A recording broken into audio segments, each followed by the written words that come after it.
आपने बुज़ुर्ग पुरुष महिलाओं को तो पेंशन लेते देखा होगा, लेकिन क्या आपने कभी ये देखा है कि वृक्षों को, मेरे पीछे जो आप दरख्त देख रहे हैं, इन पेड़ों को भी पेंशन मिलती है?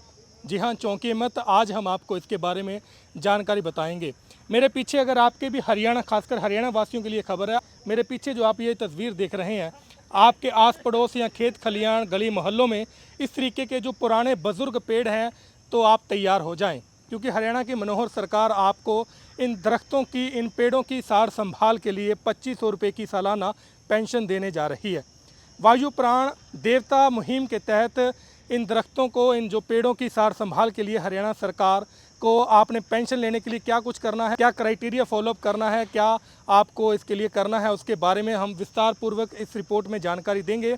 तो खबर शुरुआत से पहले अगर आपने हमारे चैनल को यूट्यूब पे सब्सक्राइब नहीं किया तो यूट्यूब पे सच कहूँ लिखें और चैनल को सब्सक्राइब करके बेल आइकन दबाएं और लेटेस्ट अपडेट पाएं सबसे पहले। इस योजना के बारे में अधिक जानकारी के लिए हम वन मंडल अधिकारी के पास सिरसा में मौजूद हैं। नवल किशोर जी हमारे साथ मौजूद है। नवल जी, सबसे पहले इस योजना के बारे में बताएं संक्षेप में। इस योजना का जो पूरा नाम है वो है प्राण वायु देवता। और कोरोना के बाद जो दिक्कतें जो सही गई कि आमतौर से जो हमारे आसपास जितने भी पेड़ हैं, लेकिन मुख्य तौर से जो ज़्यादा ऑक्सीजन जिनके साथ आती है, तो उन पेड़ों को संरक्षण करने के लिए मुख्यमंत्री जी की खुद की पहल थी कि हम इन पेड़ों को थोड़ा सा सहेज कर रखें, इनका संरक्षण करें। तो उन्होंने इनको प्राणवायु देवता, एक तरह से भगवान की उपाधि दी है इन पेड़ों को। और इस स्कीम के अंदर आमतौर से हमारे जितने भी देसी प्रजाति के जो पौधे हैं, पेड़ हैं, जो कि 75 साल की उम्र के ऊपर हैं, उन पेड़ों को संरक्षण करने के लिए कहा गया था। और इस स्कीम में पहले इन पेड़ों का पहचान की जा चुकी है। और एक ख़ास बात यह है कि ये पेड़ फॉरेस्ट यानी अपने वन विभाग की ज़मीन के बाहर हैं। ज़्यादातर या तो पेड़ पंचायतों में है या निजी मिल्कियत में है। पहचान की जा चुकी है, लिस्ट बन चुकी है। हमारे पास सिरसा ज़िले में लगभग 370 के आसपास ये पेड़ हैं। और अभी सरकार ने इस योजना को लेकर, इसकी इस पेंशन को लेकर कि क्या क्या नियम रहेंगे इसको जारी करने को लेकर एक नोटिफिकेशन जारी कर दिया है। उस नोटिफिकेशन में जो जो बातें कही गई है वो मैं थोड़ा बताना चाहूँगा आपको। कि एक हमारे जो जिला उपायुक्त हैं, उनके अध्यक्षता में एक कमेटी का गठन किया गया है। और गठन करने के बाद कमेटी एक मीडिया के माध्यम से या बाकी और जो भी स्रोत हैं उनके माध्यम से हम प्रेस में लोगों को खबर देंगे कि जहाँ जहाँ ये पेड़ है, हम खुद भी पहुंचाएंगे लोगों के पास ये बात कि वो अपना प्रस्ताव इस कमेटी को भेजें कि पेंशन को लेकर उनके जो भी राइट्स बनते हैं। फिर जैसे ही ये प्रस्ताव आएंगे हमारे पास, इन प्रस्तावों को हम एक बार स्क्रूटनी करने के बाद, देखने के बाद, हम ये प्रस्ताव सरकार को भेजेंगे। और सरकार ने इसके लिए स्पेशल फंड तैयार किया है। तो ये 2500 रुपये का एक पेड़ के लिए जो उसकी पेंशन राशि है, ये कि वो जो 2500 रुपये उस पेड़ के ऊपर ही खर्च किए जाएंगे संरक्षण को लेकर, चाहे कुछ भी किसी भी तरीके से हो। तो और ये पेड़, ये नहीं है कि इसमें हर साल जो भी नए नए पेड़ों की पहचान होती रहेगी, वो पेड़ इसमें शामिल भी होते रहेंगे।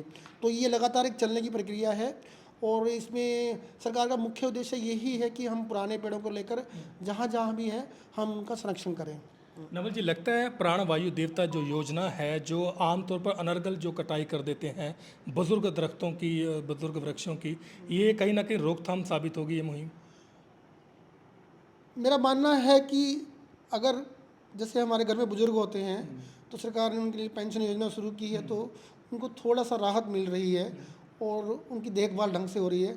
तो इसी तरह से इन पेड़ों को लेकर भी तो एक तरह की जब पेंशन एक शुरू हो जाएगी, तो कहीं ना कहीं लोग, जनता के मन में भी एक भावना आएगी कि हम इन पेड़ों के कटान के प्रति खुद भी जागरूक हों। और मान लो कहीं अब कटान हो भी रहा है तो उसको एक प्रशासन के सामने लाया जाए, तो इस तरह की एक भावना आएगी, तो कहीं ना कहीं कटान भी रुकेगा इस तरह का। नवल जी, दूसरा बड़ा सवाल ये है, पैमाइश कैसे होगी? कैसे पता चलेगा कि ये इतना वर्ष पुराना पेड़ है? फॉरेस्ट विभाग इसके लिए क्या कार्य कर रहा है? एक्चुअली इसमें बड़े जो वैज्ञानिक तरीके हैं, वो कार्बन डेटिंग वगैरह उस तरह का इशू नहीं लिया गया हमने। लेकिन जो फॉरेस्ट्री में एक कुछ सिखाया जाता है हमारे हमारे लोगों को कि एक जो मोटाई है पेड़ की, और जनरल एक अपीयरेंस से भी, या फिर जो हमारे पास जो गांव के जो इंडिजिनस नॉलेज जो गांव के बारे में रखते हैं, कि जो बुज़ुर्ग हैं वो हमें बताते हैं कि हाँ ये पेड़ उनकी उम्र से ज़्यादा है या तब से वो देखते आ रहे हैं। इन सारी जानकारियों से हम ये पता लगाते हैं कि इस पेड़ की उम्र कितनी है।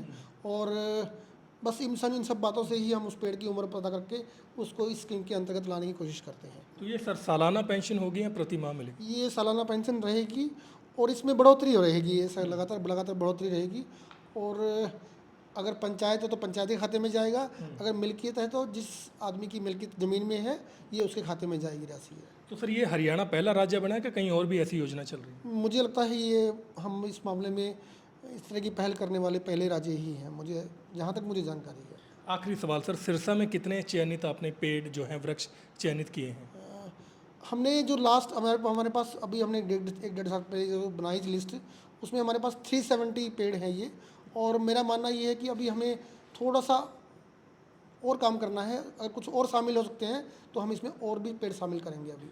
तो ये थे हमारे साथ नवल किशोर जी, वन्य मंडल अधिकारी हैं। इन्होंने बताया कि हरियाणा एकमात्र देश का ऐसा प्रदेश बना है जहां प्राण वायु देवता योजना के तहत जहां बुजुर्गों को तो आपने पेंशन मिलते देखा होगा, लेकिन अब हरियाणा के जो परंपरागत जो पेड़ हैं उनको भी हरियाणा सरकार सालाना 2500 रुपये की पेंशन दिया करेगी ताकि उनकी अच्छे ढंग से सार संभाल हो सके।